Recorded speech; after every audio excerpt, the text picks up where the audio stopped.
I would request our next panelist to come upon the stage, Mr. Nilambar Singh. He is the founder and designer of Neo Creations, also a home textile designer. Please give a big round of applause for Mr. Nilambar Singh. He started export from 2014 with the Sunlight Enterprise. Please give a big round of applause for Mr. Nilambar Singh. Ladies and gentlemen. Thank you, Meenakshi ji. Thank you, CP Sarma sir. Thank you, all the member of HHEW. और thanks to gift world expo.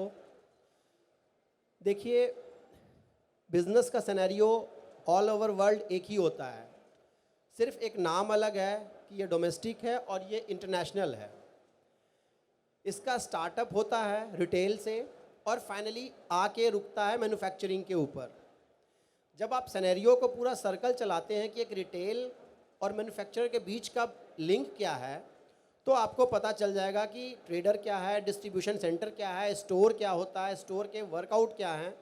तो बहुत easy होगा आपको export में या किसी business के बारे में आपको समझना और उसके बारे में आगे बढ़ना। किसी चीज़ को बनाना और बेचना, ये दो मेन मोटो होता है।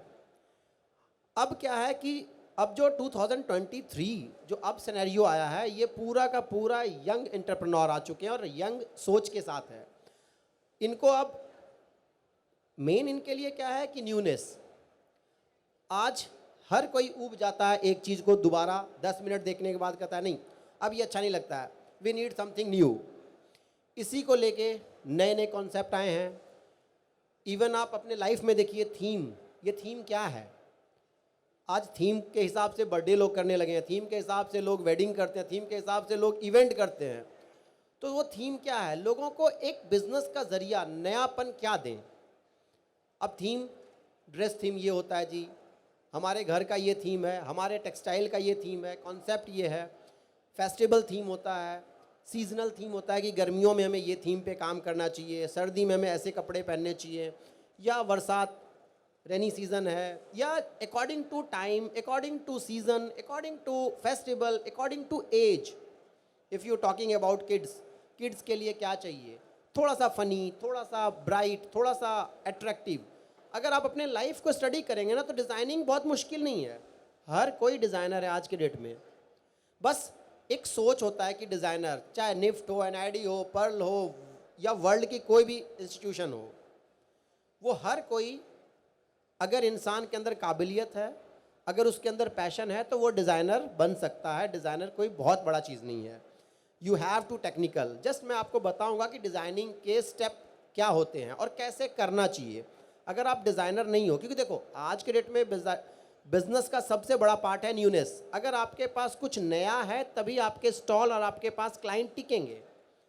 प्रोडक्ट हर कोई बना रहा है, हर कोई बेच रहा है। फर्स्ट है न्यूनेस, सेकेंड है प्राइस। जो न्यूनेस आप ला रहे हो वो उस मार्केट के प्राइस में आप फिट बैठ रहा है कि नहीं, लोगों के पॉकेट को अलाउ कर रहा है कि नहीं। अच्छे ब्रांड भी आप सस्ते में आ रहे हैं, क्यों? क्योंकि वो चाह रहा है उस ब्रांड को इकोनॉमिकल हो, लोग, हर कोई लोग उसको ले, वो मास में उतरे बजाय कि क्लास के। तो ये सारे चीज़ हैं डिज़ाइनिंग के ऊपर। अगर आप प्रैक्टिकली मार्केट को स्टडी करोगे तो डिज़ाइनिंग बहुत ईजी है। फर्स्ट थिंग डिज़ाइनिंग के अंदर होता है थीम। जैसे मैंने आपको एक्सप्लेन किया कि थीम क्या होता है, उसी तरह इंटरनेशनल मार्केट में भी यही है। हमारे यहाँ होली दिवाली है तो उनके यहाँ ईस्टर है, हैलोवीन है, क्रिसमस है, ये सारे सीज़न होते हैं। तो वो उस सीज़न के हिसाब से अपने आप को एंजॉय करते हैं, उसके हिसाब से वो अपना प्रोडक्ट मटेरियल बाय करते हैं, परचेज करते हैं। हम जैसे दिवाली में ख़रीदते हैं तो सेम कॉन्सेप्ट, तो उसी के अकॉर्डिंग वो थीम लेते हैं। कहीं घूमने चले गए तो ट्रॉपिकल थीम हो गया, कहीं चले गए सीज़न, आपके सीजनेबल थीम हो जाता है।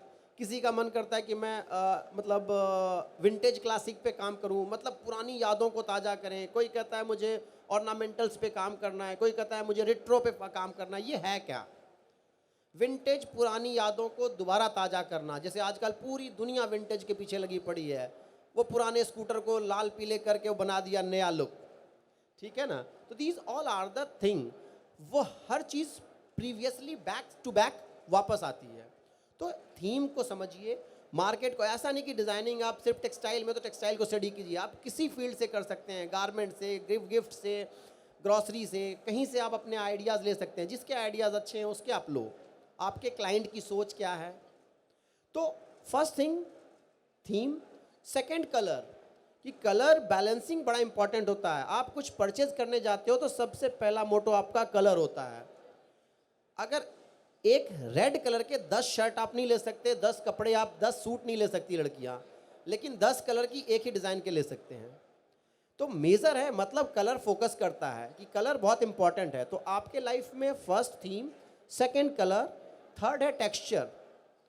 आप उस चीज़ को जब बनाओगे तो वो टेक्सचर क्या होना चाहिए, वो टेक्सचर कैसा होना चाहिए। जैसे हम सर्दी में बात करें तो वुलन, जिस टेक्सचर के अंदर गर्माहट हो वो टेक्सचर यूज़ होता है। तो that is a third thing कि आपको टेक्सचर पे काम करना है। अगेन रिपीट कर रहा हूँ, first theme, second colour, third texture, fourth आता है उसके ऊपर कि आप उसको कैडिंग कैसे करें, जिसको आप कहते हैं डिज़ाइनर। डिज़ाइनर नहीं, वो एक आर्टिस्ट है, कैड आर्टिस्ट, जो आप इलस्ट्रेशन कहते हैं। चाहे आप वो अलग अलग सॉफ्टवेयर आज के डेट में फोटोशॉप है, एडोब इलस्ट्रेटर है, कोरल ड्रॉ है, और भी lot of the software according to the market, according to the process. तो वो फोर्थ सीजन में आता है कि कैडिंग। अगर आप अच्छा कैडिंग नहीं है तो मैटर नहीं कि आप डिज़ाइनर आप बन सकते हो, आप मैनुअली कर सकते हो। वो आदमी को ईजी करने के लिए होता है सॉफ्टवेयर।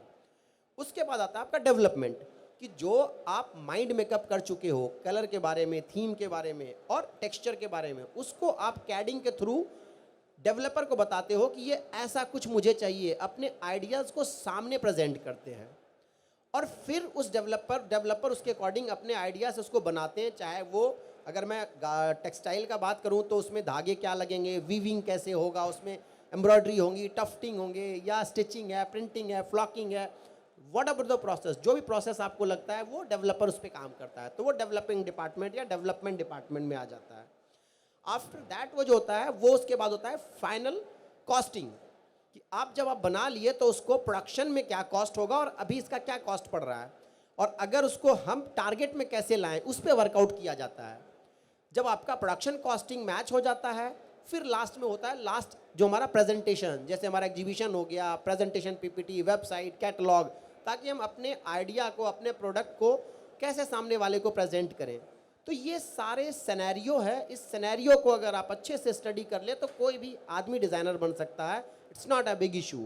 और ये आने वाले समय में हर चीज़ यही चीज़ है, प्रेजेंटेशन, दिखावा, प्रोडक्ट, फील। क्योंकि आज के डेट में सस्टेनेबिलिटी पे आ रहा है लोग बात। क्यों? क्योंकि लोग बहुत सीरियस हो चुके हैं इन्वायरमेंट को लेके, बहुत सीरियस हो चुके हैं अपने स्किन, अपने बॉडी को लेके। आप जो प्रोडक्ट यूज़ कर रहे हो वो इको फ्रेंडली है या नहीं है, वो आपके स्किन फ्रेंडली है कि नहीं, आपके इन्वायरमेंट फ्रेंडली है कि नहीं, उस पर काम करना होता है। तो वो आप स्टडी कर सकते हैं। तो बहुत सारे चीज़ हैं। और टोटल अगर मैं नॉर्मली ब्रीफ करूं तो एक्सपोर्ट का जो मेजर पार्ट है, first newness, second price, third delivery, fourth quality और फिफ्थ लॉयल्टी जो सबसे ऊपर है। अब सारे स्मार्ट हो चुके हैं आज के डेट में। पहले क्या था कि कुछ लोग स्मार्ट थे, बाकी सिंपल सीधे होते थे। सब बोलते थे कि नहीं अब स्मार्ट बनो तो आपका लाइफ ग्रोथ करेगा। अब 99% स्मार्ट हो चुके हैं। तो स्मार्ट तो रहिए, लेकिन उसके अंदर लॉयल्टी हो तो आप कभी फेल नहीं होंगे, आपको कभी कोई इंसान गिरा नहीं सकता है। बस यही चंद वर्ड के साथ आपको विश्राम लेना चाहूँगा। Thank you.